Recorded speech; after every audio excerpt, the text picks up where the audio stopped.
ويسر لنا زيارة المكة والمدينة ويسر لنا ما تعصى من أمورنا أمور الدنيا والآخرة واشفي مرضنا سر وعلانية ظهر وباطن بجاه سيدنا محمد خير البرية وبأهل بيته ذوي المسيح الزكية وإلى حضرة النبي المصطفى محمد صلى الله عليه وسلم وعلى آله وأصحابه وأزواجه وذريته وأهل بيته أجمعين. شيء لله لهم الفاتحة. أعوذ بالله من الشيطان الرجيم. بسم الله الرحمن الرحيم.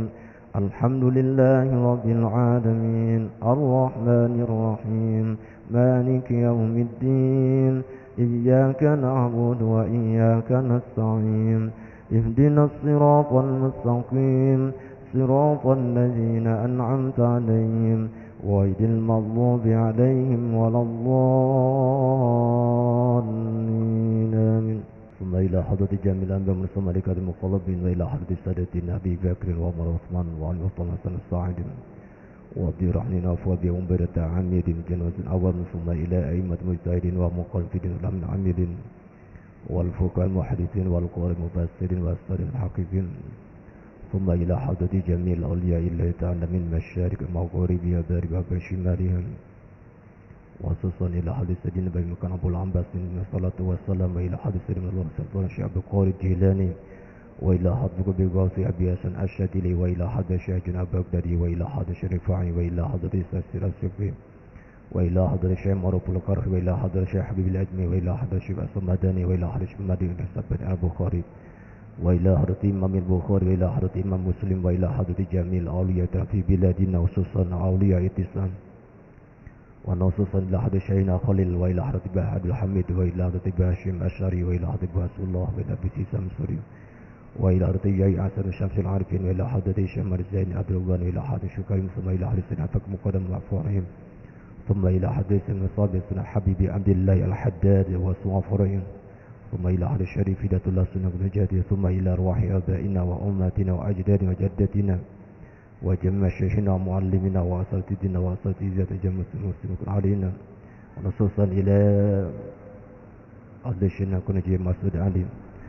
شيء لله لهم الفاتحة. أعوذ بالله من الشيطان الرجيم. بسم الله الرحمن الرحيم.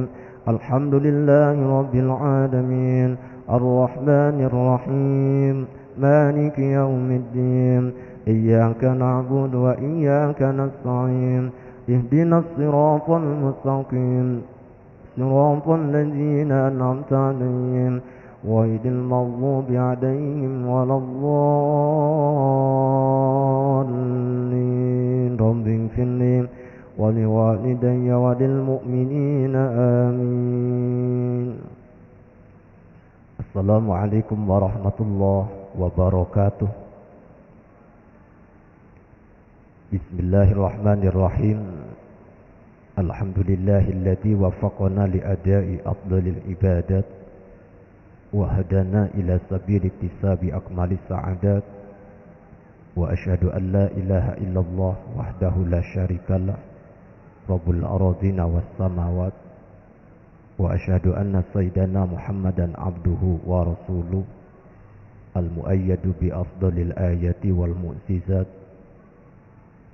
اللهم صل وسلم وبارك على سيدنا محمد وعلى آله وأصحابه ما دام الأوقات والساعات. أما بعد. Puji syukur alhamdulillah kita haturkan kehadirat Allah yang Maha Ghafur atas berkat rahmat taufik hidayah, inayah dan maunahnya sehingga kita bisa berjamaah melaksanakan kewajiban kita berupa salat maghrib dengan penuh pengharapan walaupun masih banyak kekurangan mudah-mudahan semua amal ibadah kita diterima oleh Allah Subhanahu wa taala. Shalawatullah wassalamu ay maqrunan bi ta'zim bi qaulina Allahumma shalli wa sallim wa barik ala sayidina Muhammadin. Mudah-mudahan barokah salawat menjadikan wasilah, menjadikan sebabiyah, jadikan jembatan wabil khusus kepada kita semua umum dan muslimin al muslimat. Mudah-mudahan kelak nanti di yaumul qiyamah akan mendapatkan syafaatnya. Amin ya rabbal alamin. Hadirin wal hadirat rahimakumullah. yang biasanya memberikan pengajian kepada kita, guru kita Al-Maghfurlah Abah Masud Ali, sudah sawan dumateng ngarsanipun Gusti Allah, sudah dipanggil oleh Allah untuk sementara waktu daripada kosong. Saya termasuk salah satu imam rawatib yang harus multi talenta. Sebab sekarang ini untuk kota Malang sendiri, bukan hanya Malang saja, banyak kekurangan mubalik ustadz yang multi talenta. Makanya kalau kita punya anak masih mondok di pesantren, jangan tanggung-tanggung. Ya belajar Quran, ya belajar kitab, ya sholawatane ya dipelajari, fikih ya dipelajari, hadis ya dipelajari, tafsir ya dipelajari. Supaya ketika kita terjun, anak kita terjun di masyarakat, sebab di masyarakat itu harus selalu siap. Nah, insya Allah saya akan meneruskan kajian fikih. Insya Allah mudah-mudahan bermanfaat. Sebab kita ibadah tanpa fikih. Kalau kita kaji secara hukum fikih, jangankan kita sholat lah, wudhu saja kalau kita kaji secara benar, Masya Allah, sulitnya wudhu. Bagaimana wudhu kita sudah benar secara Quran ataupun hadis ataupun secara fikih, itu belum pasti. Sebab yang menjadikan dasar kadangkala fenomena di tengah-tengah masyarakat ketika kita menemukan perbedaan ketika orang wudhu. Makanya ketika kita, kalau pengalaman kita hanya di situ-situ saja, maka otomatis suatu saat kita akan menemukan perbedaan. Bukannya kita menanyakan dasarnya, justru kadang-kala kita mencaci. Makanya pengalaman kita jangan hanya satu. Contoh saja dalam masalah wudhu. Sebab wudhu ini merupakan faktor penyebab sholat panjenengan sah napa boten, diterima ataupun tidak, itu tergantung ya wudhu panjenengan. Coba panjenengan perhatikan, yang menjadikan dasar kan perintah wudhu itu surah Al-Maidah ayat 6. Bismillahirrahmanirrahim. Ya ayyuhalladzina amanu idza qumtum ila sholati faghsilu wujuhakum wa aydiyakum ilal marafiq wamsahu bi ru'usikum wa arjulakum ilal ka'bayn. Jadi kalau kita berlandaskan kepada ulama ahli tafsir, Quran belajar lafziyah terjemahan baik. Tapi bukan berarti dengan terjemahan lafziyah terjemahan kita sudah mengetahui makna harfiah, makna maknawiyahnya, belum pasti. Kita jangan tertuju kepada lafziyahnya. Jadi isi kandung dari kalimat itu. Ya ayyuhalladzina amanu, tafsirnya begini. Idza aradtum al-istighala bi iqamatis shalah wa antum ala ghairi wudu. Ini ulama mufassirin menjelaskan, wahai orang-orang yang beriman, idza aradtum al-istighala bi iqamatis shalah. Ketika kamu mengharapkan, kamu menginginkan suatu saat akan mengerjakan iqamatus shalah, akan mendirikan salat, akan mengerjakan salat. Wa antum ala ghairi wudu. Sedangkan kita, posisi kita enggak punya wudu. Kita enggak punya wudu, bisa jadi wudu kita yang memang tadinya wudu bisa jadi sudah batal. Bisa jadi memang asalnya belum wudu. Tapi kedua-duanya ketika wudu batal ataupun belum mempunyai wudu, maka wajib harus wudu. Sedangkan ada kalimat tajdidul wudu, itu adalah ketika kita belum batal wudu tapi kita wudu lagi, itu namanya tajdidul wudu. Jadi memperbaharui wudu. Apakah dengan tajdidul wudu itu membatalkan yang awal? Tidak. Itu namanya istilah tajdidul wudu. Sering berkembang fenomena di masyarakat, ada yang istilah disebut bangun nikah. Secara dasar asli memang tidak ada. Yang ada juga kias. Ngambil dari hadis Rasul, jadidu imanakum bila ilaha illallah. Jadidu, perbaharuilah oleh kamu semua apa yang harus diperbarui, imanmu. Jadi iman kita itu harus diperbaharui, harus. Sebab kan kita nggak tahu dengan ucapan kita kadangkala niat guyonan bercanda, padahal ucapan itu bisa mengakibatkan keimanan kita ya melenceng. Jadi dari kalimat tajdid dengan ucapan apa? La ilaha illallah. Bukan berarti dengan kita sering mengucapkan la ilaha illallah iman kita yang sudah batal, tidak. Sebab itu namanya berhati-hati. Sama halnya kita sebelum turun hujan kita sudah bawa payung. Nah ketika hujan turun ya tinggal pasang. Tapi ketika kita hujan sudah besar baru cari payung, ya masih mending daripada enggak payungan bablas. Nah, makanya kita ada istilah di tengah-tengah masyarakat disebut bangun nikah. Bukan berarti membatalkan nikah yang lalu, tidak. Nah, jadi ngambilnya dari tajdid, jadi memperbaharui. Jadi bukan berarti dengan kita sering zikir la ilaha illallah kemudian iman kita batal, ya tidak.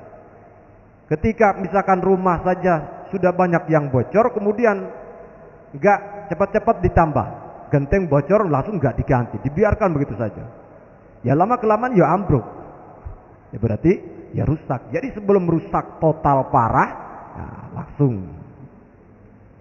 Jadi itu ada istilah namanya tajdidul wudu. Kalau tajdid bukan berarti membatalkan wudu yang sudah-sudah, tidak. Tapi alangkah fadilahnya, baiknya walaupun kita sudah punya wudu, kemudian kita hendak mau sholat, maka silahkan wudu lagi. Ini namanya tajdidul wudu. Jadi memperbaharui wudu. Kalau masalah bahasa, artiannya adalah kalau dalam masalah nikah itu bangun nikah.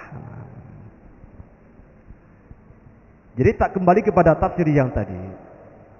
Ketika kita baik nggak punya wudu sama sekali ataupun sudah punya wudu tapi batal, kita mau sholat apapun, baik wajib ataupun sunnah, wa antum ala ghairi wudu.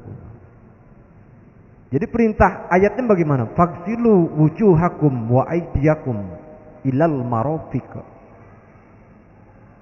Hati-hati wudu. Faghsilu, maka basuhilah oleh kamu semua apa yang dibasuhi, wujuhakum, wajah kita. Yang sering gak teliti, kalau laki-laki ini biasanya kan pendek. Ya perempuan kalau kita gak hati-hati, istri kita ketika wudu kadang-kala hanya simpelnya saja, ini airnya dilipat di atas telinga, gak kena air, ya gak sah wudu. Nah makanya bagi yang remaja belum menikah, jadi sebagai pelajaran. Yang sudah keluarga pun kadang-kala kita enggak pernah mengetahui bagaimana wudu istri kita sudah benar apakah belum. Padahal itu tanggung jawab seorang suami. Nah kalau suami enggak mampu, baru hadir ke majelis taklim. Ya memang secara awal adalah tanggung jawab seorang suami. Jadi secara nas Al-Quran, makanya ketika kita menemukan perbedaan wudu di antara baik teman kita, saudara kita, baik satu kota, luar kota, nggak usah kaget. Jangan terburu-buru gampang menyalahkan orang lain. Kita harus sadar, kita sudah diajarkan oleh a'immatul arba'ah, yang disebut fikih 4 madhab. Imam Hanafi, Imam Maliki, Imam Syafi'i, Imam Ahmad bin Hanbal radhiyallahu anhu. Nah, ketika kita menemukan ada orang wudu, kok enggak kedengaran nawaitul wudu'a, jangan disalahkan. Sebab bagaimanapun juga, semua sepakat tempat niat itu adalah fil qalbi, dalam hati. Imam Hanafi ya di dalam hati, Imam Maliki ya di dalam hati, Imam Syafi'i tempatnya niat di dalam hati, Imam Ahmad bin Hambali juga tempat niatnya itu di dalam hati. Lalu yang harus diperselisihkan kenapa? Oh, podo-podo niatnya. Sedangkan niat dalam hati kita siapa yang tahu? Hanya perbedaan, kadang-kala kita mendengarkan nawaitul wudu'a, ya berarti versi ikut mazhab Imam Syafi'i yang memang di Indonesia ya rata-rata adalah pengikut mazhab Imam Syafi'iyah. Jadi sholat usolli, wudu nawaitul wudu'a. Yang penting hindarkan sifat was-was. Orang kalau was-was, kita perhatikan, nawaitul wudu'a, nawaitul wudu'a, gak mari-mari. Banyak sak jeding entek kabeh. Ya wudune durung mari. Niku was-was. Ya usolli mawon. Imam is ghairil maghdubi 'alaihim waladdallin, usolli fardhu maghribi. Sik durung yakin usolli. Imam wis ruku seket mari usolli, masya Allah. Ya ki penyakit. Ini akibat godaan setan yang namanya setan khonzab. Setan khonzab itu setan yang menggoda ketika kita sedang bersuci. Kan setan itu ada 9. Ada setan khonzab, ada setan walhan, setan a'war, setan tabar, setan wasnan, setan matun, setan abyad. Ini adalah nama-nama setan. Makanya kalau di sekitar kita ada orang yang namanya Dasim, kalau bisa dirubah. Dasim itu nama setan. Jadi saya titip ketika ada tetangga saudara yang namanya tertera, termasuk di yang 9 ini, kalau bisa dirubah. Sebab itu nama setan. Tapi orang sekarang ya kadang-kala kepengin tenar yo gampang. Ngasih anaknya sendiri dengan nama yang nyeleneh, yang aneh. Siapa jenenge? Setan. Yo terkenal. Nah, oleh karenanya, mari kita jangan tertipu, jangan gampang menyalahkan. Eman-emanan amal ibadah kita. Kalau kita gampang mencaci maki orang lain, heman. Sebab kami silman zanik, seperti orang yang main ketapel. Kita ngerasani orang yang di depan, berarti kebaikan kita dilemparkan ke depan. Kita membicarakan yang tetangga sebelah kanan, berarti kebaikan kita ya dikasihkan ke sebelah kanan. Kita membicarakan orang sebelah kiri, berarti kebaikan kita ya dikasihkan ke sebelah kiri. Berarti eman. Makanya kita belajar harus kapa? Belajar 4 madhab supaya kita nggak gampang menyalahkan orang lain. Bagaimanapun juga ini sudah menjadikan sunnatullah. Walau sya'allahu laja'anakum ummatan wahidah. Kalau Allah berkehendak, ya satu. Makanya bagaimana kita menyikapi perbedaan pendapat itu menjadikan rahmat. Coba kita perhatikan surah Al-Maidah ayat 6 ini kan, faksilu wujuhakum. Jadi hati-hati. Nah, wajah.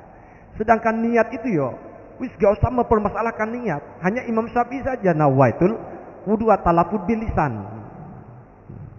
Tetap ya niat. Nah, kalau misalkan Imam Syafi'i, saya ikut Imam Syafi'i tapi secara lisan, tapi hati boten niat, enggak niat, sah enggak wudunya? Ya enggak sah. Sebab talafud bil lisan hukumnya sunnah, sedangkan niat dalam hati hukumnya ya wajib. Coba kita perhatikan ketika puasa Ramadan. Makanya jadi orang yang harus sabar lah. Ketika habis tarawih, habis witiran. Nawaitu shauma ghadin an ada'i fadhi syari Ramadan hadisanati fadlullahi ta'ala. Yang ati mawon dereng mari wis Allahumma sholli ala. Ya sejenak. Terkecuali kalau kita sudah mahir talafud bilisan, hati sudah ikut, ya hebat. Tapi kadang-kadang kan kita kasih waktu sejenak ketika nawaitu soma godin an adai fadisal madonna hadisanai fadillahi ta'ala merenung. Hati ya melok niat. Ojo disaut langsung Allahumma sholli ala sayyidina Muhammad salaman. Ya itu ya durung mari. Makanya bagaimanapun juga sepakat a'immatul arba'ah, niat itu ya tetap dalam hati. Hanya Imam Syafi'i talafut bilisan nawaitul wudu'a. Nah, itu hukumnya sunnah ya. Paham? Nah. Jadi hati-hati bagi yang punya istri, perhatikan rambut ini. Jangan sampai ini dilipat simpan di atas telinga, hati-hati. Lalu bagaimana yang baik? Taruh di bawah keran. Nah, tangan di bawah keran. Jadi 10 jari main semua. Kemudian min mana bitisai, mana bitisari. Nah, ini. Makanya yang pakai kupluk ketika wudu ya lepasan. Sing pakai topi ya lepasan. Ya kadang-kadang ada orang wudu eman pecinya kade lepas, ya lepas. Sebab min mana bisari, tempat tumbuhnya rambut. Jadi 10 jari main, kemudian jempol kita bertemu di bawah dagu. Nah, hati-hati. Itu ketika wudu. Nah. Makanya dalam lafaz Al-Qur'annya, dalam kalimat Al-Qur'annya perintah Al-Qur'an. Fardu wudu sebetulnya ada 4. Makanya versi Imam Hanafi wudu itu ada 4. Niat tetap dalam hati. Wajah, nah, hati-hati 3 kali. Ini versi Imam Hanafi fardu wudu ada 4. Sesuai dengan Al-Qur'annya. Wajah, tangan, biru'usikum ya rambut, wa'ar jilakum ila ka'bain, kaki sampai mata kaki. Berarti ada berapa? 4. Jadi ketika kita menemukan ada tetangga kita, saudara kita, teman kita wudu seperti itu, jangan disalahkan. Coba kita lihat ke Mekah, lihat ke Madinah. Versi orang sholatnya berbeda. Ya kadang-kadang orang di Indonesia, loh kok sholatnya kok ngono? Ya sing salah itu orang Indonesia apa? Orang yang sudah sholat di Masjidil Haram aja menyalahkan. Makanya kita belajar, jadi jangan satu. Kadang-kala jadi lisan kita terlalu gampang gatel nih, kapan enggak nyalahno yo. Ya ora penak. Masalah. Sebab memang perintah Al-Qur'an ya ada 4, enggak usah disalahkan. Paham? Jadi ada 4, ya memang perintah Al-Qur'an ada 4. Yang lebih banyak itu Imam Maliki. Imam Maliki itu ada 7. Kalau Imam Syafi'i, Imam Ahmad bin Hambal pada wudu ada 6. Jadi di antara A'immatul Arba'ah menjelaskan pada wudu itu yang paling banyak adalah Imam Maliki. Dan Imam Maliki ada 7. Dari mana tambahannya? Kalau kita Imam Syafi'i sudah biasa. Kok Imam Syafi'i ada 7, dari mana tambahannya? Dalkul a'dho, dikosoi, ditekan. Jadi enggak cukup hanya sekedar air ngalir ke wajah, enggak cukup. Agak ditekan. Nah, dikosoi. Paham? Apa hikmahnya? Profesi orang berbeda. Ya kalau orang kantoran duduk depan komputer, berarti wajahnya selalu ya bersih. Nah bagi orang yang profesi bengkel, ngecat omah, terus di sawah, petani. Nah ketika wudu misalkan, kalau nggak teliti, nggak ikut versi Imam Syafi'i yang agak ditekan. Nah ketika kita sudah sholat, kita bercermin, loh ternyata ono cat sing nempel. Sah apa boten sholatnya? Ya enggak sah. Makanya tambahan Imam Maliki ini ya baik. Supaya apa? Supaya kita wudu itu memang berhati-hati. Sebab sholat kita sah dan tidaknya tergantung wudu. Jadi jangan nganggap ringan wudu, asal-asalan wudu. Salah. Belum kita hikmahnya wudu itu bagaimana. Jadi ketika wudu jangan asal-asalan. Santai sing benar wudu. Ada yang posisi duduk, wudhu, ada dipersiapkan, ada yang berdiri. Ya silakan, tergantung situasi kondisi tempat. Nah, jadi tambahan Imam Maliki. Jadi kosoi, tangan kosoi. Itu perbedaannya. Justru yang harus kita bagaimana merubah wudhu kita yang benar, perhatikan kita. Dulu kita di pesantren, zaman dulu kan masih alami lah. Termasuk ketika saya mondok. Saya kurang lebih 15 tahun mondok. Mulai Al-Quran saja, pertama dulu mondok khusus Al-Quran. Setelah Al-Quran selesai, pindah khusus Nahu. Nahu selesai, sampai hafal Alfiyah tertinggi, kudu cuman satu kitab khotam 5 kali, satu kitab khotam 5 kali. Pindah ke khusus Fikih, I'anah, Fathul Wahab, Iqna, Bujairimi, Fathul Qorib. Itu sudah selesai, pindah ke tafsir. Tafsir selesai, pindah lagi kemudian ke bab Faraid, khusus Faraid. Faraid selesai, pindah lagi ke kitab Sulamunairan, jadi untuk ilmu hisab. Sampai-sampai kalau oleh Romo Yai Lirboyo, pengasuh Lirboyo, kalau saya nggak disuruh nikah yo nggak rabi-rabi. Saking asiknya di pondok. Jadi paksa nikah yo akhirnya ya wis lah. Padahal sekarang suasana kepingin mondok, ya Masya Allah sih kepingin mondok.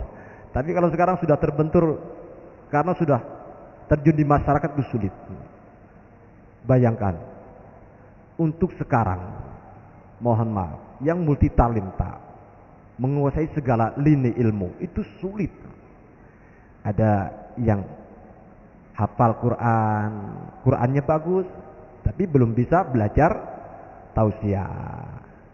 Ada kadang-kala tausiahnya bagus, bacaan Qurannya yang nggak bagus. Makanya sekarang di mana-mana ini kekurangan. Boleh kalau ada santri siapa yang pengen belajar, silakan. Saya terbuka. Untuk khotib Jumat saja, saya satu Jumat kadang-kala ada 4, ada 5. Makanya teman-teman, saya teleponi siapa yang kosong. Ya saya kasih jadwal supaya ilmunya berkembang. Tapi saya mohon masukan kepada takmir, ada kurangnya silahkan, jangan sungkan-sungkan WA ke saya. Jadi supaya makin berkembang. Nah, oleh karenanya saya untuk Idul Fitri saja mohon maaf, sampai 2025 itu sudah ada. Itu Idul Fitri.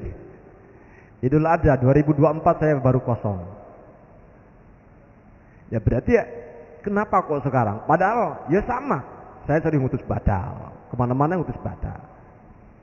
Tapi kok mengapa? Kok mengharapkan saya semuanya? Ya berarti kan ini pelajarnya bagaimana? Ya berarti sekarang ini kita generasi penerus itu harus ya memang menguasai segala lini. Qori Quran harus dipelajari, sholawatan harus dipelajari. Sebab ketika terjun di masyarakat, ya harus siap semuanya. Sampai saya ketika ngaji di Kediri, ketika perayaan Maulid Nabi besar Muhammad SAW, panitia itu bingung. Panitia bingung, acara sudah dimulai, mau dimulai. Saya tanya, "Napa kok panjenengan kadosipun kok kados wong bingung? Ngapunten nggih, niki lho korine boten rawuh." Ayat dalam dawuh ngeten. Wis panjenengan boten usah bingung, boten usah repot. Kebetulan saya punya peci itu bawa peci 2. Satu peci bundar, yang kedua ya peci ini. Wis gak usah bingung, acara sedang mulai. Dan ajeng maki sinten sing korine ya wis gampang. Ada ketika pembacaan Wahyu Ilahi, bingung panitia, sinten ki sing kori? Sorban tak coplok, kupluk ireng ya tak lepas, tak cabut peci sing bundar teko saku, tak gawe. Ya kori. Oke, ketika ceramah, ya ganti peci ireng, ya sorban digawe. Akhirnya wong kabeh bingung, "Luh, lha kan sing mau kori dah." Ya berarti hikmahnya Pak. Jadi kita harus mempelajari itu ilmu itu apapun, ya pelajari. Tidak ada yang namanya ilmu sia-sia, tidak ada. Kita bisa akan merasakan hikmahnya nanti suatu saat pasti.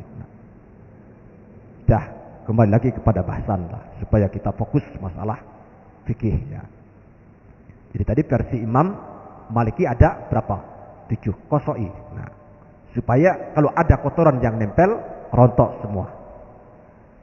Jadi wajah, nah di bawah keran 10 ketemu di bawah dagu. Hati-hati. Nah. Terus faghsilu wujuhakum wa aydiyakum ilal marafiq wa aid.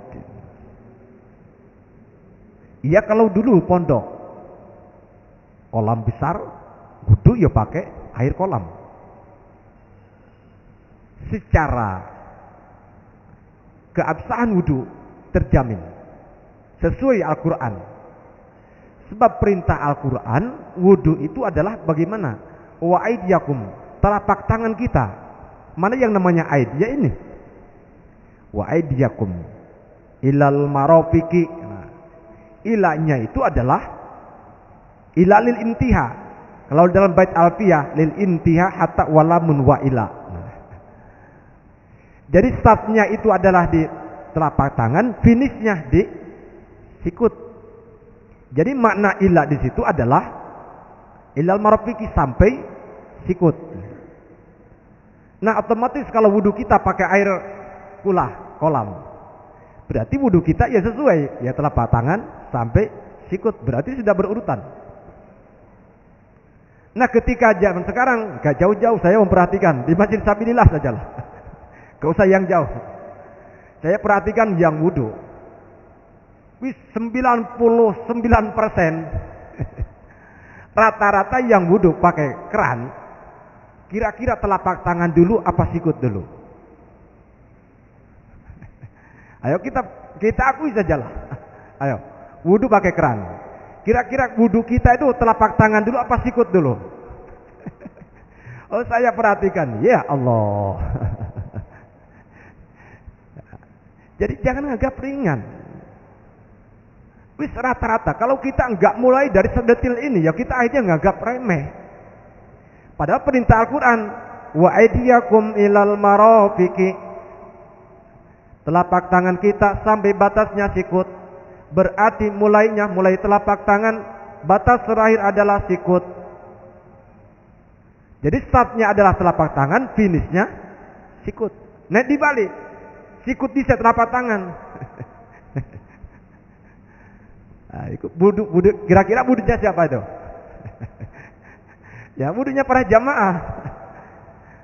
Nah kalau kita berlandaskan kepada Al-Quran, kira-kira sah apa enggak wudu kita ini? Makanya ulama fikih itu berbeda pendapat. Sebagian pendapat tidak mensahkan. Masya Allah. Coba kalau kita ikut pendapat yang tidak mensahkan, selama ini kita wudu kita seperti itu, ya berarti kita sholat kita berapa tahun ya wajib diqodho. Tapi waqala jumhurul fuqaha, pendapat jumhur fuqaha, li'anna dzalika lam yakhil bisyatil wudu. Walaupun wudunya seperti itu, sikut dulu baru telapak tangan, itu tidak mempengaruhi keabsahan wudu. Tapi khilaful aula. Jadi khilaful aula itu kita ketika kita wudu, tapi ada kalimat khilaful aula. Kita bertentangan dengan keutamaan. Tetap khilaful aula. Makanya mulai sekarang coba perhatikan. Kita wudu belajar wudu yang benar. Kalau perintahnya akurat, walaupun kita wudu pakai keran, ya tetaplah telapak tangan dulu baru sikut. Ya santai wudu, aja ke susu-susu. Jangan terburu wudu ketika wudu. Kadang-kala kita main lama, cangkruan yo suwe. Nek wudu ya kok cepet men. Nah, perhatikan. Jadi hati-hati. Jadi sesuai Al-Quran yang wudu itu adalah telapak tangan dulu baru sikut. Jadi batas terakhir. Nah kita wudu pakai keran ya kebanyakan saya perhatikan ya seperti itu. Nah kalau kita nggak mau merubah seperti itu ya, walaupun kita wudu tapi ya khilaful aula. Jadi kita bertentangan dengan keutamaan.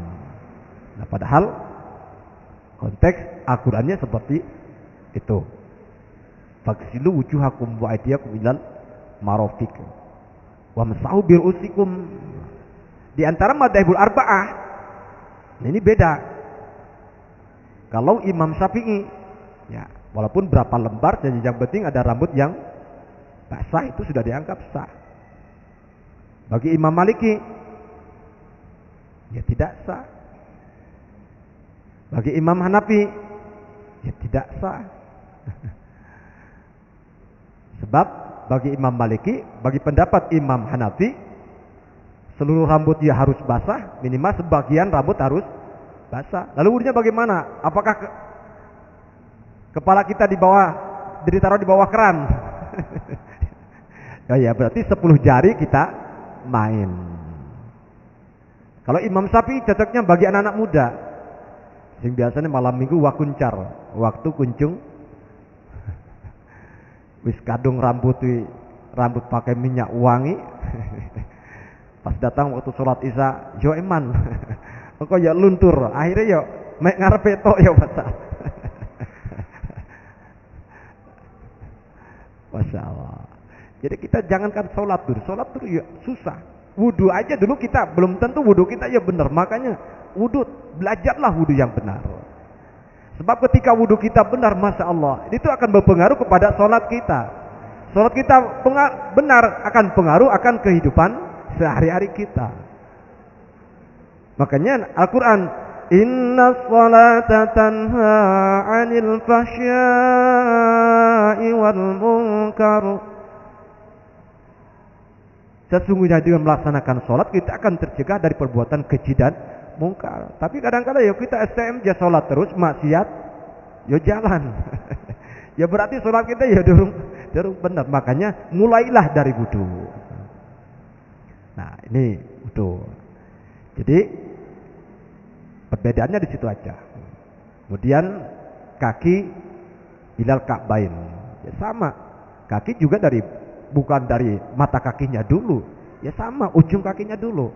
Jadi ru'usul rijlain diangkat. Nah, ini kapan hawatos, misalkan takut jatuh, yus pegangan sajalah. Nah, itu makanya sebagian kita lihat di Mekah, di Madinah, wudu itu ada tempat duduk ya, supaya bagi orang yang gak kuat berdiri lama ya bisa sesuai. Nah, paham? Nah, itu masalah wudu. Ayo mulai dari sekarang. Walaupun ini secara teks Al-Qur'annya ada 4, tapi ya kita ikut Imam Syafi'i ada 6. Belum lagi kita jangan nganggap remeh istinsyak, misalkan madmadoh, berkumur tetap sunnah itu salasan, mulai berkumur ya 3 kali, kemudian menghirup air istinsyak ya 3 kali. Coba saya kasih resep bagi orang yang suaranya kepingin terus bagus. Padahal saya termasuk orang Sunni. Sunni itu ya saya ya nyusu geni. Saya kalau rokokan belum bisa berhenti. Makanya saya termasuk orang Sunni, jadi nyusu geni. Padahal biasanya orang sing rokokan suaranya juga karu-karuan. Ketika kita bangun tidur, wudu, usahakan jadi menghisap air itu sampai terasa masuk. Bagi orang yang nggak terbiasa itu pedih, ya pedih. Ayo coba praktekkan.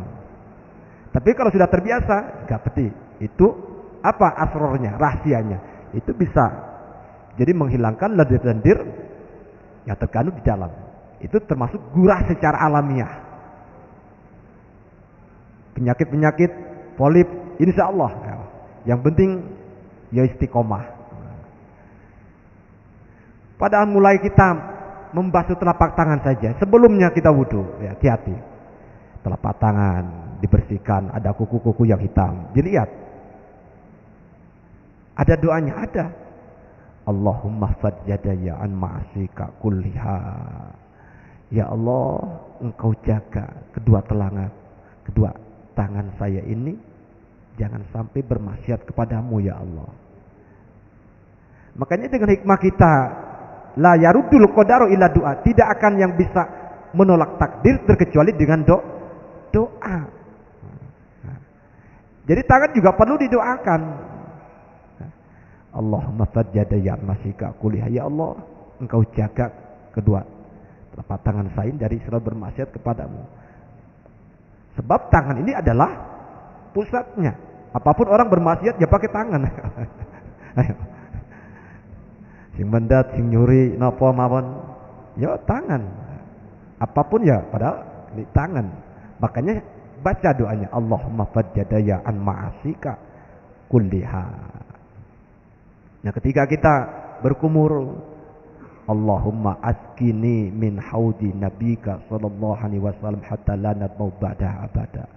Ya Allah, berikanlah kepadaku minuman dari telaga Al-Kautsar, sehingga ketika saya sudah meminum air dari telaga Al-Kautsar, saya tidak akan merasakan kehausan.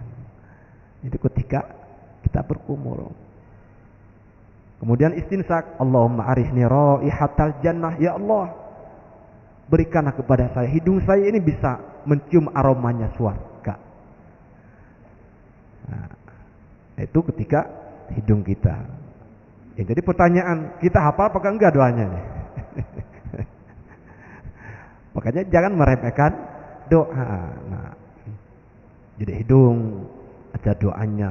Ketika wajah, nah ketika min manabiti syari, Allahumma bayyid wajhi yauma tabyaddu wujuh wa taswaddu wujuh. Ya Allah, Engkau putihkanlah wajah saya ketika suatu saat nanti banyak orang yang wajahnya banyak yang berubah. Ada yang di dunia putih tapi di akhirat hitam, lebih hitam daripada hitamnya pantatnya wajan. Ada juga yang ketika di dunia wajah kulitnya hitam, tapi ketika di akhirat berubah menjadi putih. Nah, jadi Allahumma bayyid wajhi yauma tabyaddu wujuh wa taswaddu wujuh. Makanya sehitam-hitamnya orang yang berkulit hitam tapi sering wudu, maka pasti ada nurul baha, ada cahaya wajahnya bersinar. Coba kita perhatikan. Tapi kadang-kadang kita perhatikan orang sudah warna kulitnya hitam, gak tahu wudu, napa malih sholat, masya Allah. Yuk tambah peteng. Jadi walaupun kulit kita Indonesia kan rata-rata kulit sawok matang, ya sih mending sawok matang daripada sawok busuk. Jadi walaupun wajah kulitnya hitam, tapi kalau kita sering wudu, masa ada bersinar, itu berarti barokahnya wudu. Nah. Tapi secara analogis kita istinsak aja, Allahumma arini raihatal jannah ini. Mengapa kok hikmahnya Rasul kok mensunahkan kita menghirup air? Itu lima ripati ausofil ma'i, untuk mengetahui sifat-sifat air. Coba kalau kita langsung main wudu, ternyata airnya bau. Kita ketika wudhu langsung airnya ternyata bau, kira-kira ucapan apa yang keluar dari ucapan kita? Padahal kita wudhu. Sing jelas gak karu-karuan. Tapi dengan kita istinsak, berarti air ini yang kita pakai ini layak pakai wudhu apakah tidak? Itu ketika kita wudhu. Belum lagi ketika hadas besar. Wis kadung niat nawadul gusla li rabbil hadasil akbari. Anjamil bani fadlillahi ta'ala. Ternyata sudah basah semua. Ya Allah, airnya mampu batang. Nah itulah. Jadi apapun dakwah kanjeng Nabi itu pasti ada asrornya, ada rahasia hikmah yang tersembunyi. Hanya sekarang saja sudah mulai terbuka. Jadi rahasia-rahasia sunnah-sunnah Rasul itu sudah mulai satu persatu secara ilmiah, itu keilmuan sudah mulai terbuka. Nah ini jadi sekali lagi pelajaran pada pertemuan ini, hati-hati ya dalam berwudu. Ayo kita rubah wudu kita supaya wudu kita akan berdampak akan sholat kita. Sholat kita nanti sudah benar akan dampak akan ke kehidupan kita. Nah ini Jadi bahasan wudu. Jadi sekali lagi, ketika kita menemukan perbedaan di antara tetangga, teman, saudara ketika wudu, gak usah gampang menyalahkan. Selama itu di bawah mengikuti mazhab yang 4, Imam Hanafi, Imam Maliki, Imam Syafi'i, Ahmad bin Hambal, gak ada masalah. Yang penting jangan ikut Imam Amrozi, Imam Samudra, yuk bahaya. Wong sholat bisa dibom, yuk bahaya. Iku sanes mati saya, iku mati sangit. Nah itu, jadi kita belajar Pak, supaya pengetahuan kita makin bertambah. Akhirnya ilmu kita makin bertambah, kebijakan kita, orang makin dewasa. Nah itulah dengan bertambahnya ilmu. Paham ya? Bisa dipahami? Nah, jadi bahasan saya, menurut Imam Hanafi fardu wudu ada 4, Imam Maliki ada 7, Imam Syafi'i, Imam Ahmad bin Hambal ada 6. Gak usah ramai dengan berbeda wudu kita, tapi semuanya tetap sama. Wudunya juga sama. Ada niat ya, ada hanya perbedaan, ada talafud bil lisan, ada langsung dalam hati. Kalau kita kadang-kadang kan masih tak belajar, ya diucapkan nawaitul wudu'a, ya tetap niat dalam hati. Walaupun kita ucapkan dengan secara lisan nawaitul wudu'a, tapi hati enggak niat, ya enggak sah. Makanya untuk pelajaran ketika nanti Ramadan, jangan terburu-buru disaut oleh sholawatan.